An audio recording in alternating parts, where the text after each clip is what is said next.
Video like जरूर कर लीजिए और ऐसे वीडियो लगातार फ्री में पाने के लिए चैनल को तुरंत सब्सक्राइब कर लीजिए और बेल आइकन को जरूर टैप कर लीजिए ताकि आगे भी सारे वीडियो आपको मिलते रहे। यूट्यूब में फॉलो करते हैं तो प्लीज ये वाला फ्री टेलीग्राम चैनल जरूर ज्वाइन कर लीजिएगा। सारे नोटिफिकेशन सारे अपडेट यहीं पे आते हैं, ध्यान रखिए। नमस्कार दोस्तों, स्वागत है आपका वनडे एग्जाम्स बाई ज्ञान सर के इस यूट्यूब चैनल पर।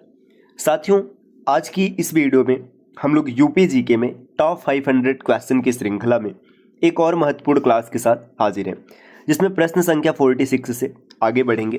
साथियों, इससे पहले की वीडियोज़ अगर आप लोगों ने नहीं देखी है तो आप चैनल के प्लेलिस्ट में विजिट करके ज़रूर देखिएगा। यह सीरीज सभी प्रकार के प्रतियोगी परीक्षाओं के लिए समान रूप से उपयोगी है। विशेषकर अगर आपने लेखपाल को टारगेट किया है तो ये क्लास आपके सिलेक्शन में महत्वपूर्ण भूमिका निभा सकती है। तो चलिए दोस्तों, बढ़ते हैं आगे अपने क्लास की ओर। इससे पहले आपको बता दें कि लेखपाल के कंप्लीट प्रिपरेशन के लिए आप प्ले स्टोर से ज्ञान सर एजुकेशन एप्लीकेशन इंस्टॉल करके कंप्लीट बैच को ज्वाइन कर सकते हैं, या फिर आप चाहें तो इनमें से किसी भी नंबर पर कॉल या व्हाट्सएप करके भी कोर्स की जानकारी ले सकते हैं। ये ज्ञान सर का व्हाट्सएप नंबर है, आप यहाँ से व्हाट्सएप के माध्यम से भी जानकारी प्राप्त कर सकते हैं। अब बढ़ते हैं दोस्तों अपने प्रश्नों पर। प्रश्न संख्या 46 दिया है, बुद्ध का गृह त्याग व झूला चित्रकला निम्नलिखित में से किस प्रसिद्ध चित्रकार ने की है। देखिए, बुद्ध का गृह त्याग व झूला चित्रकला, यहाँ पर 4 विकल्प दिया है, रणबीर सिंह बिष्ट, किरण दर, मदन लाल नागर और विश्वनाथ मेहता। तो ये जो चित्रकारी किया गया ये रविंद्रनाथ बिष्ट के द्वारा किया गया, तो विकल्प ए इस प्रश्न का सही उत्तर हो जाएगा। अगले प्रश्न पर आते हैं। प्रश्न संख्या 47 दिया गया, निम्नलिखित में से कौन सी प्रमुख चित्रकला रामचंद्र शुक्ला की नहीं है। यहाँ पर चित्रकलाओं के नाम दिए गए और आपसे पूछा जा रहा है कि कौन सा रामचंद्र शुक्ला का नहीं है। देखिए, जब कभी भी कोई चित्रकार एक चित्र बनाता है तो उसको एक टाइटल देता है, एक नाम देता है, शीर्षक देता है। तो यहाँ पे नाम दिया गया है पश्चाताप, रोगी का स्वप्न, पराजय की पीड़ा और पहाड़ी घसियारे। तो इसमें अगर आप देखेंगे पश्चाताप, रोगी का स्वप्न और पराजय की पीड़ा, ये रामचंद्र शुक्ल के द्वारा चित्रित की गई है। अब यहाँ पर पहाड़ी घसियारे जो है ये रामचंद्र शुक्ल के द्वारा नहीं चित्रित किया गया, ये राजा संसार चंद्र है। इसके अलावा और कई जैसे नैन सुख हो गए, निहाल चंद हो गए, इन सब के द्वारा किया गया। ये एक चित्रकला का समूह है, तो इसमें अलग अलग नाम आएंगे, रामचंद्र शुक्ल का नाम इनसे नहीं जुड़ा है। प्रश्न संख्या 48 दिया गया कि अमीर खुसरो का जन्म, यहाँ पर समय बताना है, कासगंज जिले के पटियाली गांव में हुआ था। देखिए, अमीर खुसरो जिन्हें कि तूती ए हिंद या भारत का तोता भी कहा जाता था, इनका जन्म कासगंज जिले में के पटियाली गांव में हुआ था, ये बता दिया गया है ना। अच्छा, ये जब इनका जन्म हुआ था तो उस समय कासगंज एटा नाम से था, अभी वर्तमान में इसका नाम कासगंज किया गया, उस डिवाइड कर दिया गया। बाकी पहले एटा हुआ करता था। तो पटियाली गाँव में हुआ है। कब हुआ है आपको समय बताना है, 1251, 1252, 1253 और 1254। विकल्प आप देखिए और बताइए इसमें से कौन सा सही है। तो इसका सही उत्तर हो जाएगा 1253, विकल्प सी। अगले प्रश्न पर आते। प्रश्न संख्या 49 दिया गया, हरिदास जी का जन्म किस स्थान पर हुआ है। देखिए, स्वामी हरिदास, अगर हरिदास की बात करें तो बड़ा नाम है संगीत की दुनिया में। इनका जन्म किस स्थान पर हुआ था, यहाँ पर 4 विकल्प दिए गए, अलीगढ़, बरेली, लखनऊ और कासगंज। आप विकल्प को देखिए और बताइए इसमें से कौन सा सही है। तो इसका जो सही उत्तर है हो जाएगा अलीगढ़, ऑप्शन ए इस प्रश्न का सही उत्तर हो जाएगा। अगर गाँव की बात करें तो गाँव का नाम था राजापुर, ये भी आपको याद रखना है।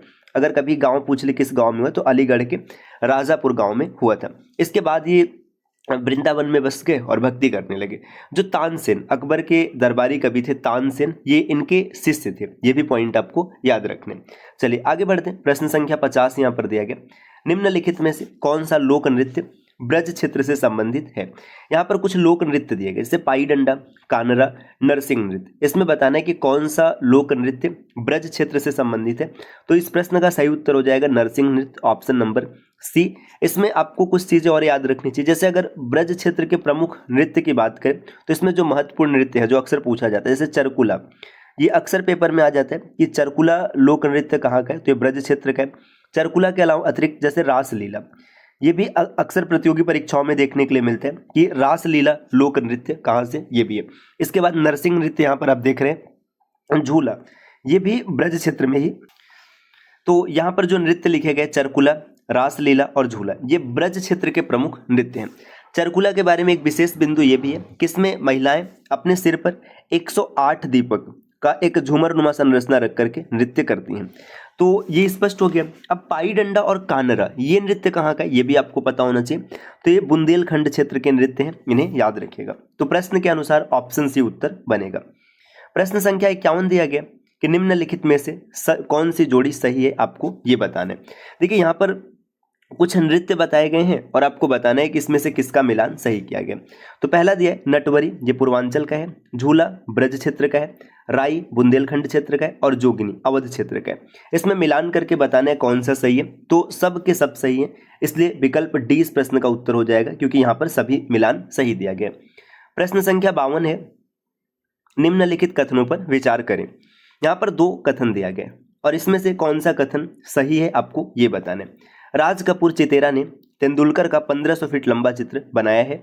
सत्यम शिवम सुंदरम शिवनंदन नौटियाल का प्रसिद्ध चित्र है। देखिए यहाँ पर 2 चित्र का नाम दिया गया। तेंदुलकर का 1500 फीट का चित्र ये राज कपूर चितेरा ने बनाया, और सत्यम शिवम सुंदरम ये शिवनंदन नौटियाल का प्रसिद्ध चित्र है। तो दोनों यहाँ पर सही है, तो इस कारण इसका उत्तर हो जाएगा विकल्प सी, पहला और दूसरा दोनों सही है। अगले प्रश्न पर आते हैं। प्रश्न संख्या 53 दिया है, किसने आभासी classroom mobile app mobile master ji का विकास किया। देखिए मोबाइल मास्टर जी इस ऐप का विकास किया गया, यहाँ पर किस आईआईटी ने किया ये बताना है। 4 आईआईटी का नाम दिया गया, IIT Chennai, IIT Delhi, IIT Kanpur और आईआईटी खड़गपुर। तो मोबाइल मास्टर जी इसका विकास आईआईटी कानपुर के प्रोफेसरों के द्वारा किया गया। अब मोबाइल मास्टर जी नाम से पता चल रहा है कि इसका विशेष उद्देश्य क्या है, ये एजुकेशन को आसान बनाना है। प्रश्न संख्या 54 दिया गया, कोपेन के अनुसार उत्तर प्रदेश निम्न में से किस जलवायु वर्गीकरण के तहत आता है। देखिए कोपेन महोदय ने जो वर्गीकरण किया है जलवायु के संबंध में, जिसमें बताना है कि उत्तर प्रदेश का जलवायु वर्गीकरण क्या है या किस क्षेत्र में आता है। तो उत्तर प्रदेश CWG क्षेत्र में है, ऑप्शन सी उत्तर बनेगा।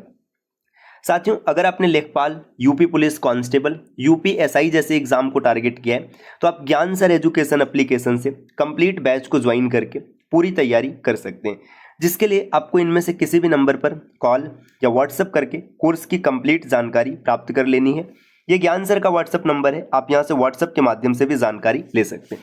चलिए अब और आगे बढ़ते हैं। प्रश्न संख्या 55 यहाँ पर दिया गया कि उत्तर प्रदेश आलू विकास नीति किस वर्ष प्रख्यापित की गई थी। देखिए उत्तर प्रदेश आलू विकास नीति मतलब पोटैटो डेवलपमेंट पॉलिसी, ये कब लाया गया था। तो ये उत्तर प्रदेश में 2014 में इसको लाया गया था।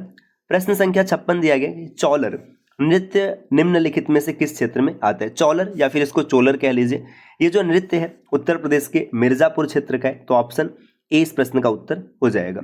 अगले प्रश्न पर आते हैं। प्रश्न संख्या 57 दिया गया कि उत्तर प्रदेश से आलू का निर्यात किस ब्रांड के नाम से किया जाता है। देखिए आलू का निर्यात और यूपी की बात है, इसमें ताज आ गया। भाई ताज आ गया तो फिर और कहीं देखने की आवश्यकता ही नहीं है, विकल्प ए इस प्रश्न का उत्तर हो जाएगा ताज।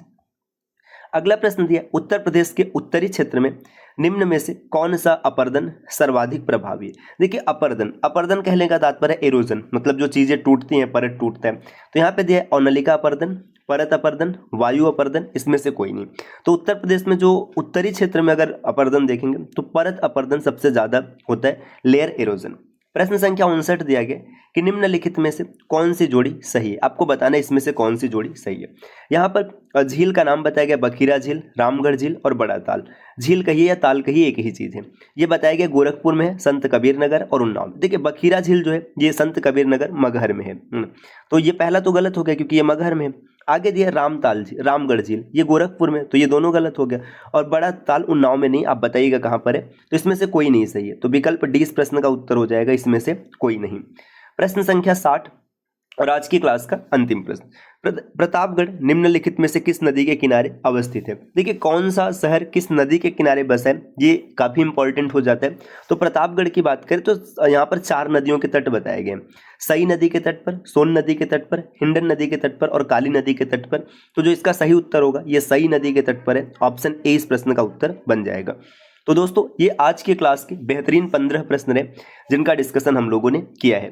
इस प्रकार के वीडियोज को लगातार देखने के लिए आप चैनल को सब्सक्राइब कर सकते हैं। और अगर आपने किसी भी एग्जाम को टारगेट किया है जहाँ पर यूपी जीके के प्रश्न देखने के लिए मिलते हैं तो आप टीम के पेड कोर्सेज को ज़रूर ज्वाइन कीजिएगा, जिसके लिए आप इनमें से किसी भी नंबर पर कॉल या व्हाट्सएप करके कोर्स की पूरी जानकारी ले सकते हैं। ये ज्ञान सर का व्हाट्सएप नंबर है, आप यहाँ से व्हाट्सएप के माध्यम से भी जुड़ सकते हैं। मिलते हैं दोस्तों आपसे नेक्स्ट वीडियो में कुछ नए और इंटरेस्टिंग इन्फॉर्मेशन के साथ, तब तक के लिए नमस्कार।